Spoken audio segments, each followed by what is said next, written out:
Welcome to Cohn and Krueger. That's Larry Krueger. I'm Grant Cohn. We're in mid-season form, just like the 49ers. We're essentially winning 34-3 in life. Larry, how are you? You're looking great. Man, I'm feeling good, looking good. Well, I don't know if I'm looking good, but I'm feeling good. And I'm getting ready to watch a little Monday night and bet a little bit on Buffalo last week. I think I took the Jets and it was a miserable night. So last night I went with the Raiders against the Jets, and so I'm feeling better today. Yeah, I went with the Raiders against the Jets too. I feel like it's always smart to bet against Zach Wilson when he's a favorite on the road. God, the Jets. I mean, watching that thing made me have a deeper appreciation for 49er football because those teams are bad. All right, let's get right into the Niner news. Yeah. According to Kyle Shanahan, who spoke an hour ago, less than an hour ago, Colton McKivitz got rolled up on ankle, knee. Don't know what it is. Sounds like a high ankle sprain when you say ankle and knee, but at the same time, they said he's day to day, not week to week. So that sounds like not a high ankle sprain. We'll find out more about Colton McKivitz's status as the week goes on. But if he can't go, what should the Niners do at right tackle? Should they play Matt Pryor, someone else? Well, I mean, he was asked today about that. I think Barrows might ask the question, who's the guy who slides in? I would play Jalen Moore. I think Jalen Moore is their third best tackle. And I was not impressed by Pryor. Now, Pryor's got more NFL experience. And if you ask me how they have him kind of grouped on the depth chart, I think it's Trent is your number one left tackle. Jalen Moore's your number two. Colton's your number one right tackle. I think Pryor's probably your number two. So they'll probably go with Pryor. I think I would go with Jalen Moore. I would go with Jalen Moore too. And I think the only reason they wouldn't go with Jalen Moore is if they actually didn't cross-train him to play on the right side. Like if he's just a left tackle. I know some offensive linemen are better on one side than another. And I think what the Niners wanted to do is have a backup left tackle in Jalen Moore and a backup right tackle in Matt Pryor. But that's so silly. You want to get your best five offensive linemen on the field. And for the Niners, it's a big deal because they don't have that many good offensive linemen. I feel like Jalen Moore probably should be starting at right tackle over Colton McKivitz regardless. But again, I don't know how many snaps he's actually taken at that spot. You were at training camp. I never saw him play right tackle in training camp. And I asked Jalen a couple of weeks ago where he feels more comfortable, and he's like, "Well, I've trained at both, but I probably feel more comfortable at left than right." So, maybe they feel like. I mean, for some guys make it seem like it's a huge deal. Like I couldn't possibly switch from left to right. But is that Penei more? Sewell had a big issue with that, right? Aaron Banks had an issue with that. I believe in Cincinnati, Jonah Williams didn't want to. He balked at jumping from left tackle to right tackle. So I mean, there are some guys that feel like you're almost playing. It's like right-handed versus left-handed. Other guys seem like they don't. It's not, it's not as big a deal. And at least in Jalen Moore's situation, he said he felt comfortable at both spots. So the nice thing is he's none of these guys are rookies. Pryor's not a rookie. Jalen Moore's not a rookie. These guys have been in the NFL for a number of years, and they've had plenty of time to practice both spots. It'd be nice for the Niners to start training Jalen Moore to play right tackle because I think he's clearly better than Colton McKivitz.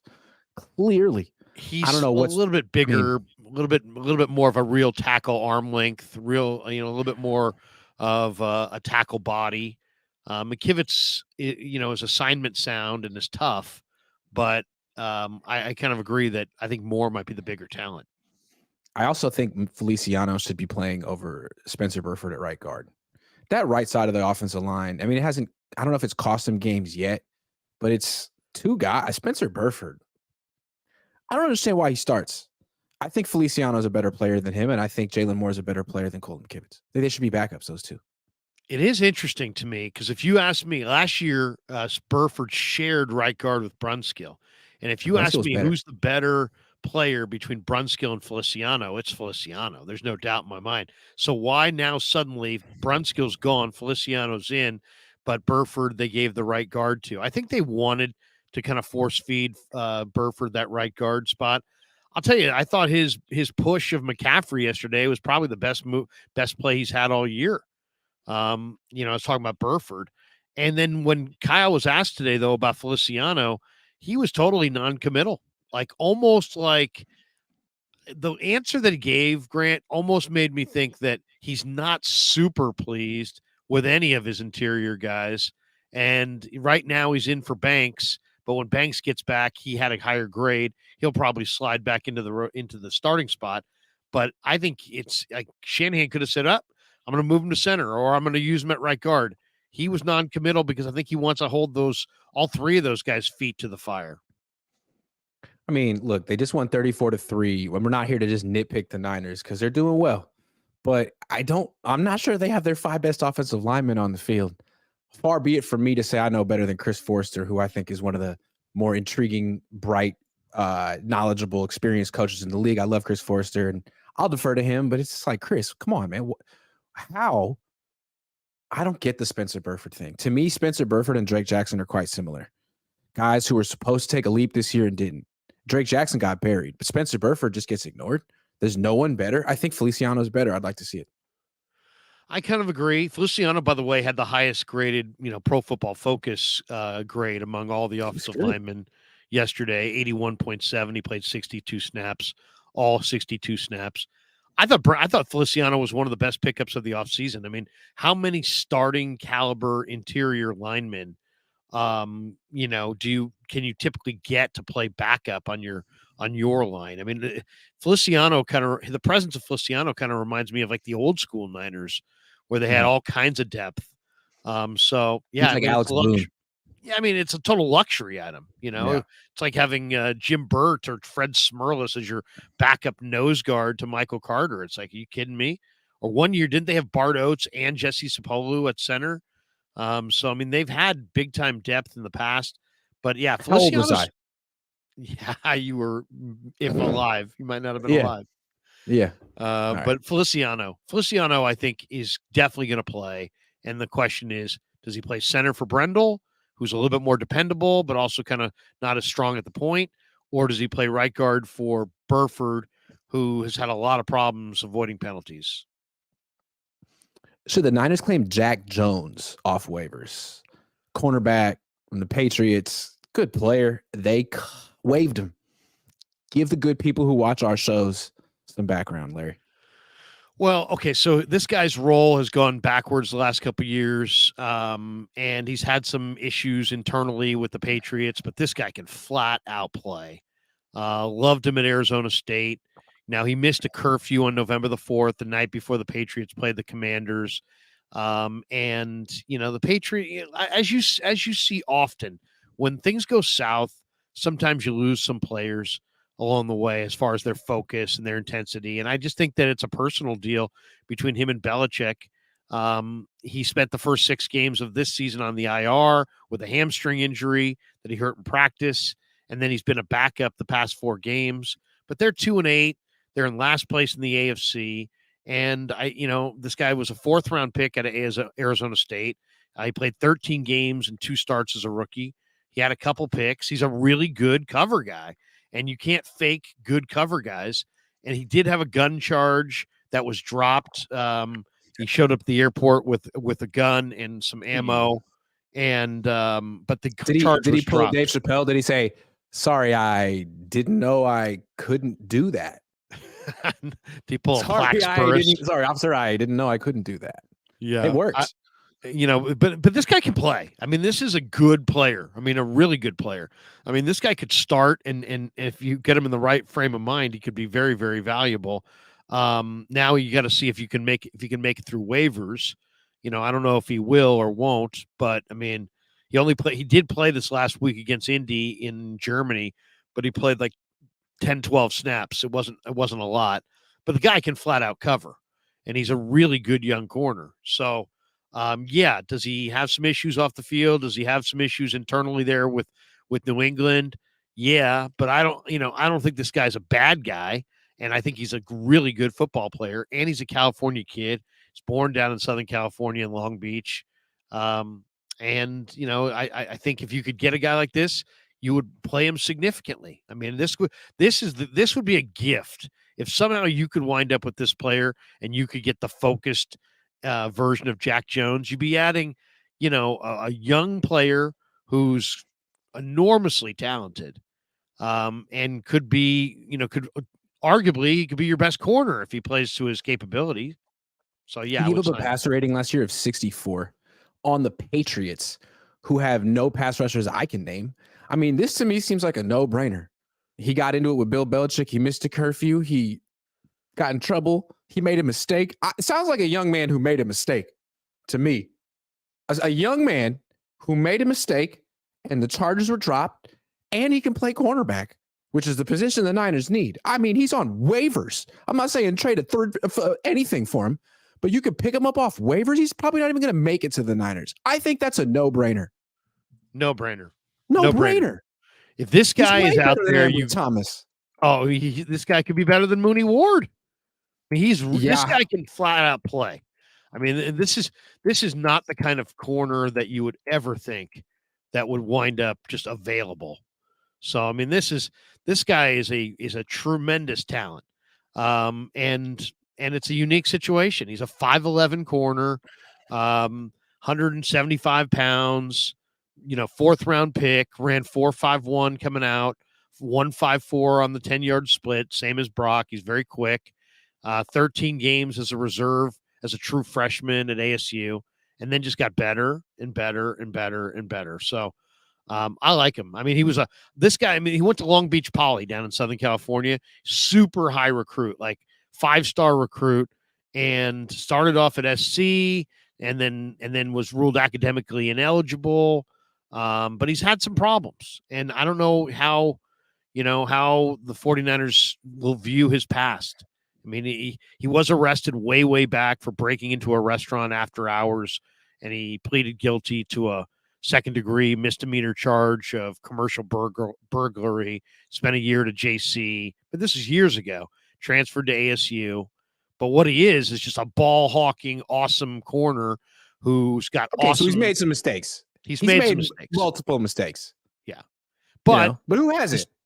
But this guy also has, the quickness, the coverage ability, the hips, the feet to be an outstanding corner. So, I mean, and so what? If you sign him and you don't like him, one guy is not going to ruin your culture. Can I make a point real quick? The Niners just traded for Randy Gregory. No offense to Randy Gregory, but now all of a sudden, like, they're going to put their foot down at Jack Jones. Gregory's issues were what? Marijuana use? Marijuana's illegal probably in every state in the union almost. That is true. They changed that. All right, let's take some super chats. Brother Bob says, I hit the like button for Iglet. Good to see you. Not for Larry?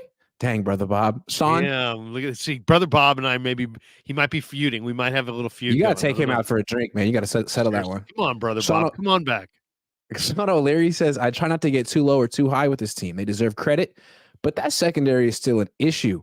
Ward had yet more holding penalties and some that weren't called, and that's allegedly our best corner. 2. He has 2 every game. I don't understand, man. He's just the most handsy cornerback I've ever seen, man. He's needs to keep his hands to himself.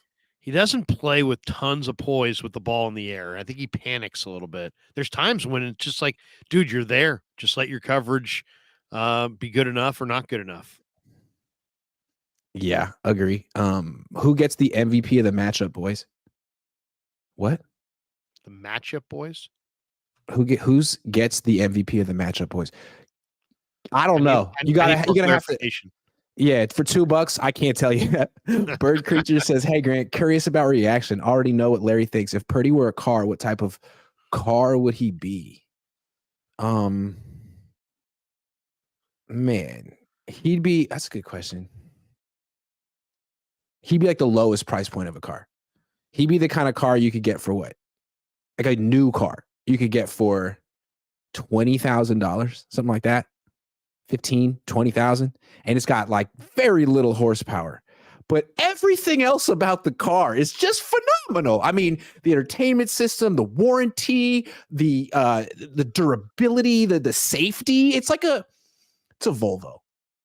I would say it's a Honda CRV. It's a Honda CRV. It's a Honda CRV. Okay. Are you going to beat anybody off the line? No. Mm-hmm. But are you ever going to, is it ever going to let you down? No. I mean, it's basically a very dependable, it's going to go and go and go. Now, we don't know necessarily about the longevity, but you're going to get bang for your buck. It could be a Prius. It could be like that kind of a car, an electric car, because you're going to save at the pump and you're going to like that. Good question. All right, let's get back to the show. Did the Wilks move mean much? The defense was so much better than 2 weeks ago. Is it because Steve Wilks changed his location? No, man. Oh, come on. No, I mean, Steve downplayed it. Kyle downplayed it. I was talking to a couple football people that I know around the league, and they're like, "That's the major talking point." I mean, it should. In some situations, they could have treated it almost like something that gets announced 90 minutes before the game. Steve Wilks today will not be sitting in the booth. Steve Wilks will be on the sideline. Welcome to Levi's Stadium. The inactives today are, and Steve Wilks will be on the sideline. Instead, it became this, is Steve going to be on the sideline, or is he going to be up in the booth, and the controversy, and Kyle's making him, and this and that, and is he scapegoated?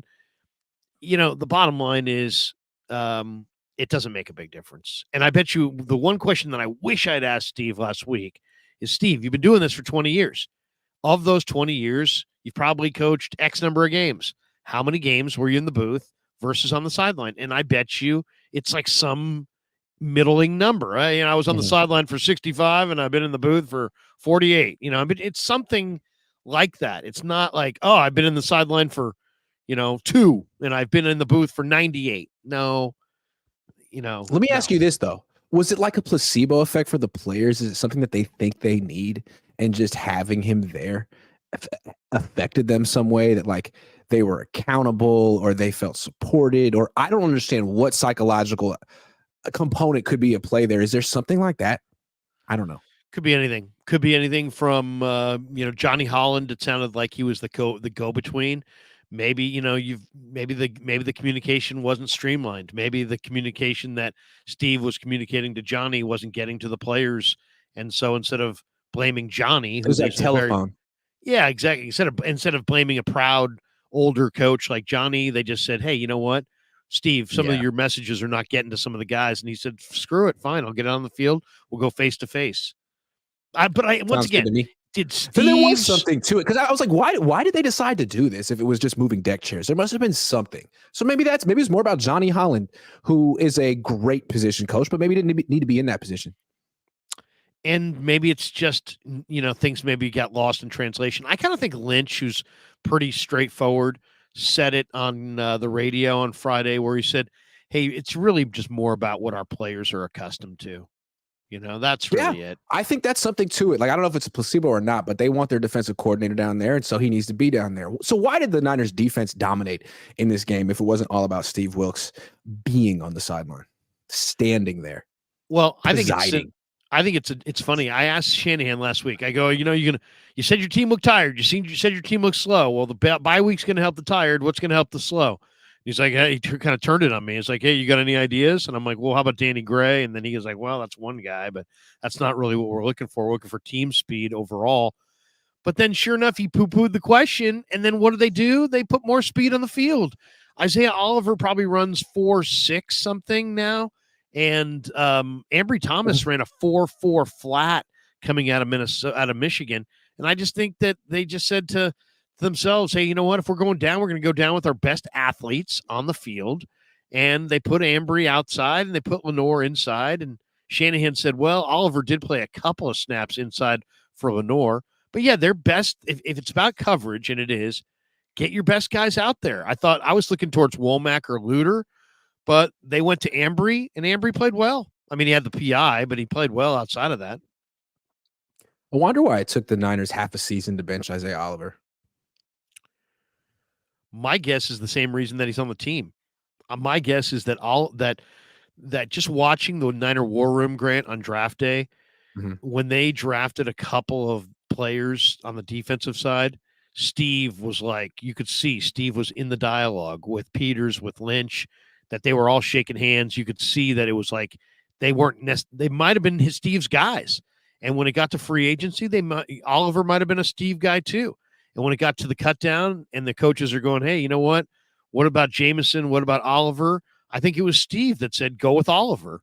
And I think that, they're like, hey, you know what? We're going to hold Steve's feet to the fire if this doesn't work. So we got to let him have a couple of decisions here. And so they probably awarded him Oliver, and they went with it for a few weeks. And they probably just said, hey, Steve, it ain't working with Oliver. we're going with somebody else. Or maybe Steve himself said it's not working with Oliver. But I think it was because Steve had a hand in signing Oliver. That's my guess. I can see it. Not to blame it all on Oliver. So let's be honest, is Ambry Thomas like the solution here? I mean, he's better than Isaiah Oliver, but it seems to me that if opposing teams know he's going to be on the field and they know the first thing about the Niners, they're going to attack him for 4 quarters, like the Jaguars didn't do. I'm a little skeptical about this adjustment. I'm not saying Isaiah Oliver's better, but I don't know that this is necessarily a solution. Well, I think, you may get Womack, maybe Luter. So I think they're all kind of in the mix at some point. I mean, there's 2 more weeks. Jack Jones, baby. Maybe Jack Jones. But I mean, I do think that Ambry they're going to, based on what he said today, he's like, hey, we're not going to commit. It's week to week. But clearly going into the Bucs game, they're going with Ambry and Lenore and Ward. Based on what I heard. Kind of scary against Mike Evans. But what are you going to do? Let me ask you a question about the D-line. Is Chase Young here long-term? What do you think? I want him to be here long-term.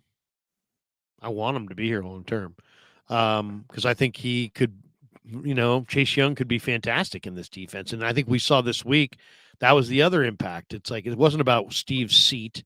It was about you had tighter coverage on the back end. You had a little bit more coordination on the back end. And you had a little bit more heat up front. And you have a guy who sets the better. I think Young sets a better edge than Gregory. Oh, no question about it. I'm looking at Spot Track right now, and it says that his market value is about $13 million. So I think what could happen, maybe he signs a 1-year deal with the Niners. Maybe he goes to free agency and doesn't find that big 4 or 5 year contract he's looking for and says, I'll go back to the Niners for 1 year, bet on myself, and then get it next year. That could happen. I don't know if the Niners going to give him a multi-year contract or that he would take one, because it seems like they can't afford another high-priced D-line man. And it seems like Chase Young could get that big contract if he plays for the Niners for a while. Well, there's, the one thing we kind of know is that they're not going to be able to retain all these guys. So somebody of the high-priced crew will not be here. Is that going to be Armstead? Is it Kittle? Is it Juszczyk? Is it Chase Young? Is it Ayuk? I could see them moving Ayuk for a high pick and using that high pick on a tackle and trying to, or a wide receiver. Although Ronnie Bell's pretty good. Or there's also, it seems like every year in the draft, I'll say this. I just watched Oregon SC. Jerry Rice's kid is good. And I would love to see Jerry Rice's kid on the 49ers. And I think you could probably get him in the 3rd or 4th round. So, he was terrific against Oregon the other night. So, I mean, and it's good. It's a good receiver draft. I mean, there's a bunch of good receivers all across the country. So, but I think they're going to need to move Ayuk to maybe, if they go deep in the playoffs, to get a high enough pick to get the tackle that they want, because they got to get a tackle. I would agree. I mean, how many teams spend more than $20 million a piece on 2 wide receivers? That's a lot. I think it's a mistake. I mean, I'd rather spend on offensive linemen than wide receivers. The Chiefs routinely spend on offensive linemen over wide receivers. They traded Tyreek Hill, said, thank you very much. We can replace you. We're going to get a left guard, a left tackle, a right tackle. Like, I don't know. I would, Brandon Ayuk, really good player, hell of a player. I'd trade him. Get an offensive lineman. If they were both free agents, I'd trade Debo and keep Ayuk. But since you've already paid Debo, now it's a matter of, and you're paying him $20 million, and I believe the going rate price for Ayuk's going to be $20 million. Are you going to have $40 million in receivers on a team where you run the ball a ton, and you've got McCaffrey, and you don't throw to your receivers that much in the red zone? I don't know. I mean, it just seems like, I'd love to retain all these guys, and there's a way. Hey, if Ayuk balls out, and there's a way to keep him. I think a lot of these free agent questions are going to get decided on how these guys play from this point to the end of this year. Yeah, agree. Brandon Green, $2. Thank you very much. 808 Niner. Fred finally said it yesterday. They're finally focusing one game at a time. None of this revenge tour first seed or Super Bowl talk, get a Super Bowl then talk. Finally. Were Cap they Low thinking ENT, further down the road than one game? Is that what I he don't know. was? I guess so. I never Cap sensed Low that. ENT says, I think it's a mix of healthy because of bye week addition of Chase and change in coverage was the difference for the D. I think the bye week rest was very helpful for this team that was fatigued. Nothing but love for the content, says Papa Phil. Thank you very much. Purdy's arm looked a little stronger in this game. That throw to George Kittle, he didn't even get everything in it. He took a hit, got there, down the field. What'd you see from Purdy's arm against Jacksonville? Well, I mean, the arm looked good. I mean, it looked, but then of course he also made that horrendous decision on the touchdown to Ayuk, which but that's a different issue. Yeah, but he also threw it too soft. He kind of floated it. I mean, that ball didn't have anything on it. That was the other part that I didn't like about that. It was late across the middle, but with nothing on it. So that's your holy trinity of nightmarish traits. But overall, I think what you can say now is I think we now, Grant, have a good idea of what Brock is good and bad. He can process what he sees. He's very smart. He knows where the pressure's coming. Several nuances. He plays the position like much better than most of the guys that were in his draft class for sure, and most young quarterbacks. But he also has 33 collegiate picks. He gets hyper aggressive. He tries to make a play. And the good side of Brock is what we saw yesterday. The bad side of Brock are turnovers. So he's going to have to make sure that he takes really good care of the football and doesn't have those late over the middle kind of lollipop throws. I mean, thinking back to the training camp, by the way, we talked about this, you and I, on the sideline this summer as we're both sitting there sweating. How many if there were any common denominators of Brock picks this summer, it was late across the middle in a crowd with nothing on it. And also late to the sideline on those checkdowns. He threw a bunch to like safeties. But anyway, yeah, just late. I would agree. Trying to do too much. Maybe something he wouldn't do in the game. Yeah. Loopy. But I felt like his arm was a little bit stronger, though. And I think maybe having a week off helped him. I think we all felt like as the year went on, his arm would get stronger, but it might be the opposite. Like as the year goes on, it might deteriorate because he didn't have a full off season, and maybe having like a break helped. Well, and do you remember when he was asked about it this week or last week, he said, how'd you spend your bye week? And he said, hey, I did lifting, but I didn't do any throwing. And he said he seemed to make it seem like his arm. Been very aggressive this year coming back, and he's doing a great job, but I could see him getting arm fatigue this year, maybe not next year. But what he's doing this year is like pretty unprecedented. And, he mentioned to Troy Aikman, I don't know if it was during the Cowboys game or the Vikings game, I forget, that his arm still wasn't 100% yet, and it sort of coincided with some bad play. But I don't think the arm's an issue right now. I think the interesting thing with Brock, well, let's talk about it right now. Do we know the good and bad of Brock Purdy? To me, probably not. It's too early in his career, but there are some interesting trends. And I think one interesting split, at least for this season, is when he's winning, his quarterback rating is 120. When he's tied, his quarterback rating is 122. And when he's losing, his quarterback rating is 82. That's a stark split, and maybe it's a small sample size, but I think it's kind of interesting because we see with Brock on this team, in this system, when he's winning, he's really tough to stop because you're all geared up to stop the run game, and he's a hell of a play action quarterback. He can fake the handoff to McCaffrey one way and boot the other way real quick and be a total weapon. As a drop back passer down multiple scores, I mean, that's a tough spot for any quarterback, but I think that's to me what the real deal quarterbacks can do. Not that many of those out there. So that's what I see the good and bad in Purdy. When he's trailing, I don't know that he's actually going to put the team on his back, Larry. I think he's a play action. He's a guy that needs play action at his disposal. No doubt. To create that extra space so that he can throw the ball into those bigger windows. So, I mean, he can roll left so well. It's something that not a lot of guys can do like that. Well, what I like is even when he gets knocked off his footwork or whatever, he can rebound quickly and put it still on the receiver's hands. We saw that a couple times yesterday where he kind of either tripped or got knocked around or kind of didn't have a solid base, kind of regains his footing and then just puts it, boom, McCaffrey on the sideline, and it's still right on his hands. He doesn't have to break stride. So I think his accuracy is pretty good. Can I tell you his numbers with play action real quick? Yeah. This year? Okay, 76 completion percentage, 6 touchdowns, 1 pick, 139.6 quarterback rating. Yeah. You'd like a guy with a little bit more. Yeah, you'd like a guy with a little bit more of an arm. You'd like people to take shots off play action, but saving that, man, you can do so much with Brock Purdy off play action. So much.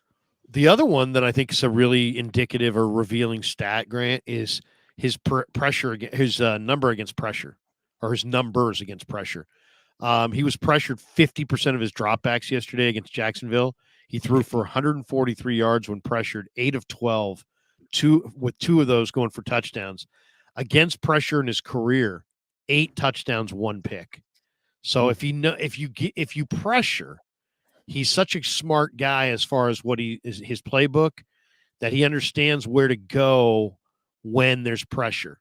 So you're almost giving him defined reads when you send extra guys and you pressure him. He understands he plays with poise against pressure, and he knows where to go with the football, which is so much Christian more. McCaffrey is. Yeah, or Kittle, or just wherever, wherever he's supposed to go. Whoever it must be. Yeah. Yeah. He's good under pressure. He's a hell of a quarterback. I'd like to see him lead some comebacks. Because if he can do that, then I think at that point you can say, hey, man, I don't care about his physical limitations. There's nothing he can't do. That's the one thing. He did it against the Raiders last year. It was the Raiders. I mean, it was better than nothing. But I'd like to see him do it against a team that matters. And he's going to have to. He'll be in those situations sooner or later. And we'll see what he's got. He hasn't done it yet, but he's always like 0 for 2. 1 for 2. Well, I mean, he did it this year against Cleveland, and then Moody missed the kick. But yeah, I mean, that's going to be. I mean, ultimately, I get the feeling that they're not going to get there without him doing that. So you know what I mean? Like you might get to the playoffs, but odds are in the playoffs you're going to have at least one game in there that you're going to have to come from behind against a good team, possibly on the road. And you're going to have to, lift your team up. And I think he did it in Cleveland, and the kicker missed the kick, but he's going to have to do that. He's going to have to do that, in the playoffs against a good team, most likely. And he's just going to have to make good decisions with the ball and take care of the football. To me, that's really his thing. If he takes care of the football, they're going to win a ton of games because he knows how to play. But if he doesn't take care of the football, or if he gets impatient, or he gets over aggressive, or he's late over the middle with not a whole lot on it, and if he makes bad decisions, I mean, that's what Shanahan said on that first one. He's like, that was one of his worst decisions he's made since he's been here. And, he's got to eradicate the bad decisions. He said it took him a while to get over that, too. Like, it said, Kyle said he took him a while to, get over that, not be mad about it. If you think about it, Purdy had thrown 6 turnovers in 3 games.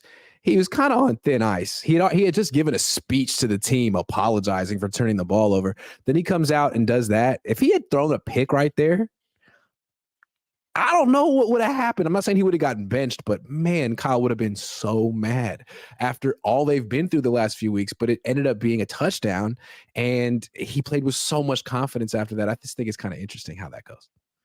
Well, and then we all point to the 17 points the Niners scored in the last 3 losses, but they've also scored 30 or more 6 times, most in the NFL. I don't know if you noticed it too in the end of the game. Purdy did not look at all happy watching Sam Darnold at the end there. Did you see how many times? I mean, eventually Debo kind of walked up to him and loosened him up as they're taking their pads off inside of a minute, but he didn't want to come out of that game. He did not want to come out of that game, and he did not look happy standing there on the sidelines watching Sam Darnold, even in mop-up duty. All right. Well, before we get to one more thing about Christian McCaffrey, let's check in on the 49ers Super Bowl odds, courtesy of BetUS. Hold on, before we make it official, we gotta put there it is. Boom. All right. So the 49ers were on a 3-game losing streak. But now they beat the Jaguars, the hottest team in the league, beat them 34-3. And I want to see, according to the odds makers at BetUS, where do the Niners rank? I wanted to make this I wanted to make it a quiz, but it's right here. I mean, I think it's interesting. They're at plus 500. They're the favorites along with the Chiefs. The Eagles are behind the 49ers. And the Ravens are sort of in the hunt, and those are the teams that matter. Does that surprise you? It does. It does, really right? does. Well, it's funny though, because I talked to Peter King last week on the radio, and he basically said if the 49ers get to January healthy, that he likes their chances against everybody in the NFC, everybody in the league, and specifically the NFC. And we kind of followed up with, "Hey, you saying they're better than the Eagles?" He's like, "Well, I don't want to get into that or this or that," but he basically made it seem like he believes the Niners are the best team when fully healthy. I mean, I don't know. I would say the Eagles are better on the line of scrimmage. Yeah, and it's like if they get to the Super Bowl fully healthy, like, man, they were beat up and tired after 8 games and needed a bye week. Like, this is an older team, maybe. Anyway, if you want to bet on the Niners to win the Super Bowl, I would not recommend doing it right now because those are some pretty tough odds.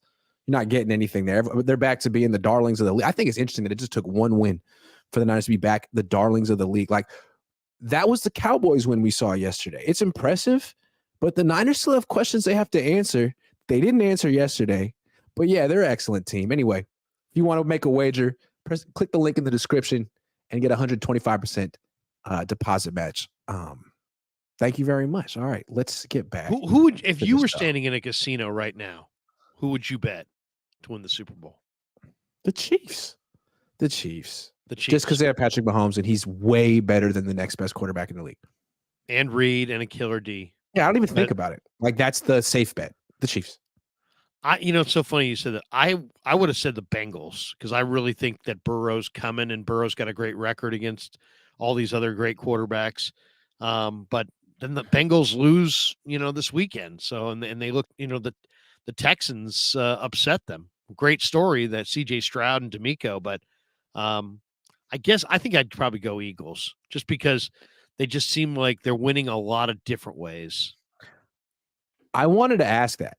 What does it mean that the Niners lost by 14 to the Bengals and then the Bengals lost to the Texans the next week? Like, what, 2 weeks later? What does that mean? Because it's kind of scary. Well, I mean, I think people are taking the Texans lightly, probably on the regular basis.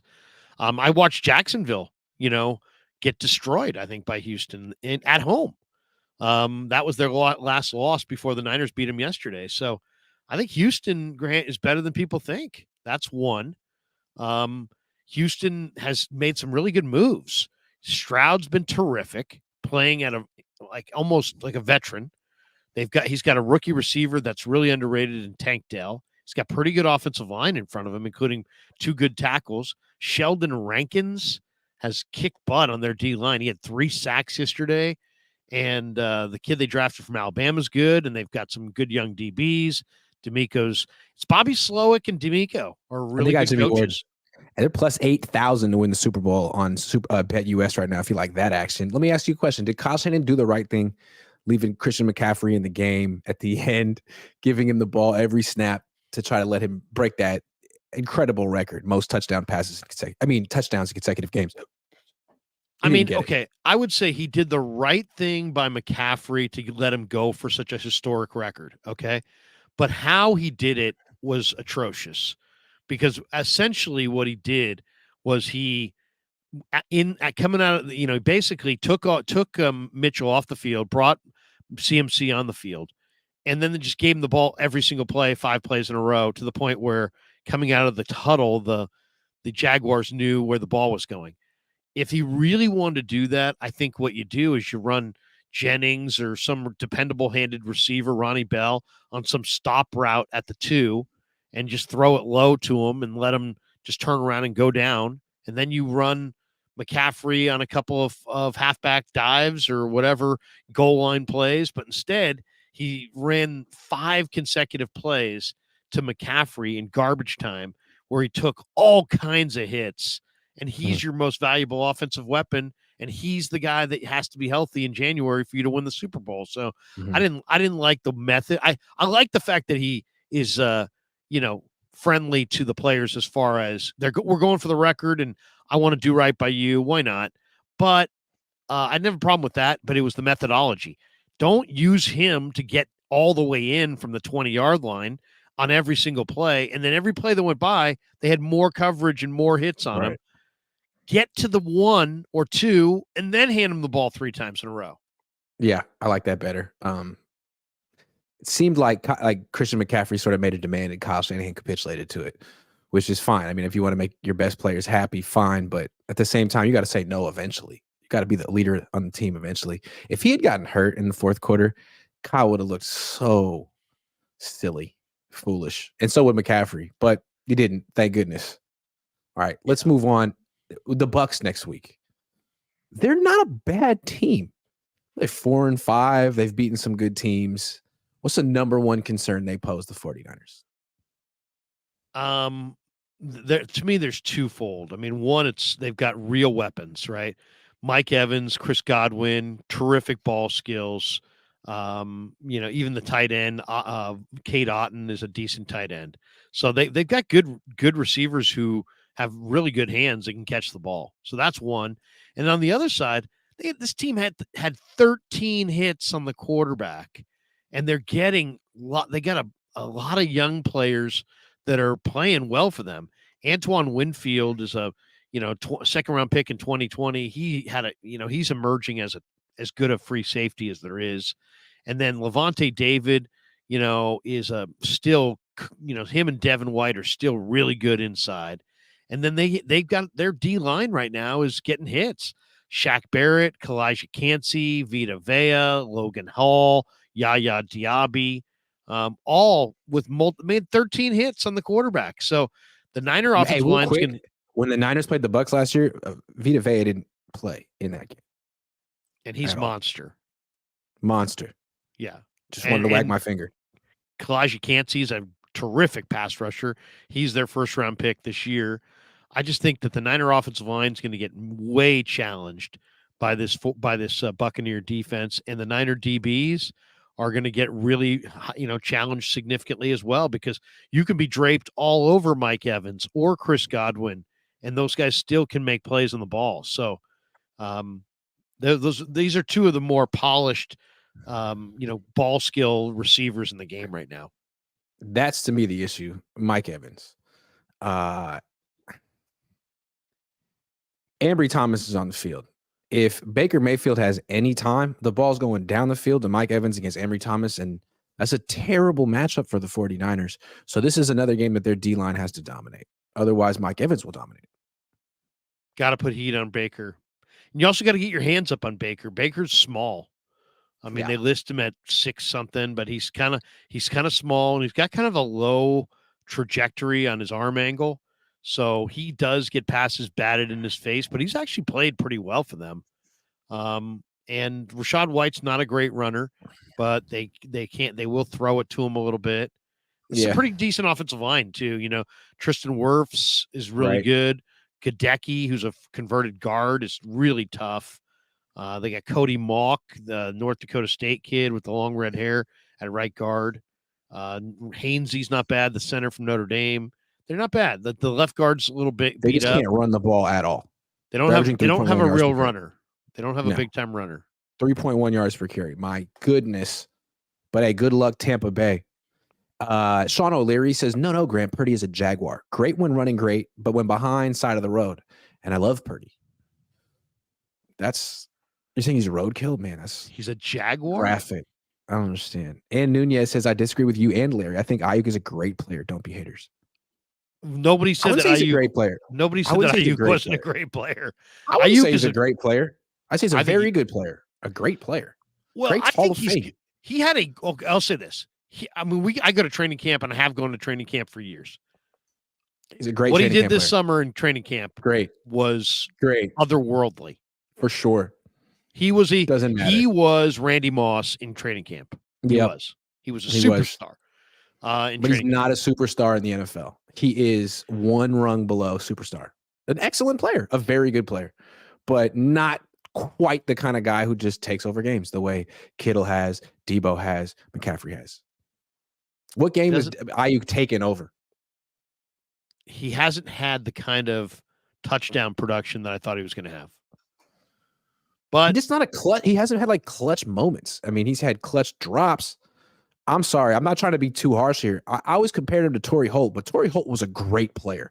Brandon Ayuk is not on that level yet. Maybe different next year. Players though. I mean, Torrey Holt was tiny. This guy's he's 6'1", but he plays like a 6'4" guy because he's so long, so strong. What I don't get about Ayuk is that he attacks the football in training camp and caught everything off the turf, in the air, behind him, in front of him. Now he's not even catching all the balls that are right there on his hands. I don't think he uses his length fully in games. He's supposed to have this incredible wingspan, but he doesn't make contested. He's not a contested catch guy. He's a route runner. He gets open. He's an excellent route runner, and he's tough, and he can block. But that doesn't make him a great player. It makes him a very good player. I'd like him to make some of those contested catches. If he did that, he'd be a great player. Anyway, that's how I feel. I'd love to see him throw a few more slants his way, because I think that's where he's really best, because he doesn't turn down hits. No, Stephen Draper says Ayuk is the most open wide receiver in the NFL. I mean, Justin Jefferson is pretty open too, but like he's right in the conversation. He's an excellent route runner. Papa Phil, we were losing to Miami when Brock came in. Brock won that game. They were down 7-0, I think, or 3-0, and they won that game by 23. You're That's talking about so random. And he's talking about Brock's first start, okay, December 13th of last year. All right. Trey Niners says, is Purdy QBR drop while Traylon is more or less contributed to him or Kyle's play calling, because with Kyle trail games regardless of quarterback, he sucks? I don't know. I guess we'll find out. But also, you'd have to say that Purdy's 139 quarterback rating with play action and his 120 quarterback rating when leading also is a function of Kyle. So works both ways. Costco hot dog, which is underrated, says, I can do anything. Take a look. It's in a book, A Reading Rainbow. Oh, okay. Ivan Tina says, if we clinch early, pause, we should sit our starters last week of the season. Yes, because the Niners need a bye week. Papa Phil says, how can we properly assess Brock behind this O-line? It's a good question. He does have a great D-line and some great weapons. How can we what should he have all pros at every position before we can properly evaluate him? I mean, there's going to be adversity in football. Maybe your adversity is that you don't have weapons to throw to. Maybe your adversity is that your O-line doesn't block well. Or your run game. It's something. It's something. You got to overcome Jaguar, unreliable British car. Sean O'Leary. Got it. I didn't know they were unreliable. Got it. Yeah, I'd never had one. Brandon Green says, a question with 5-man fronts. Who's open on offense? Well, it's probably man-to-man coverage, because is he talking about Niner defensive 5-man fronts or 5-man fronts? Who's open on offense? I don't know. Whoever wins their matchup against man-to-man coverage, most likely. Yeah, you're going to get man-to-man. Then it's a matter of who beats man. Yeah. Carlos says, this week is a real test. Will they get lazy like they have been and let the Bucks hang around, or put the NFC on notice and dominate? Great question. I think it was kind of predictable. I didn't predict it, but in retrospect, the Niners are a big-time team. A lot of players who aren't hungry but are good and make a lot of money. And if you tell them they got to win a game, they're going to step it up. They did. But this week is not one of those weeks. This is another one of those. Everyone in the world thinks the Niners are going to win. No one's criticizing them. They're the Super Bowl favorites. Are they internally driven? Because the first 2 months of the year answer was no. So let's see. It's time to go. It's the second half of the year. Beat the Bucks. Yeah, I think that's gonna be a competitive game. That spread seems wrong to me. 10.5. It's a big number. I think the average betting public just loves the Niners. They've been good for a while. They have a cast of characters that have been there for a while. People know them. They're a brand name. Like Blue Magic. So Sakar says, has been a member for 13 months. Thank you very much. David Baker, is it strategic to commit pass interference? I asked because it takes time to get to the quarterback. No.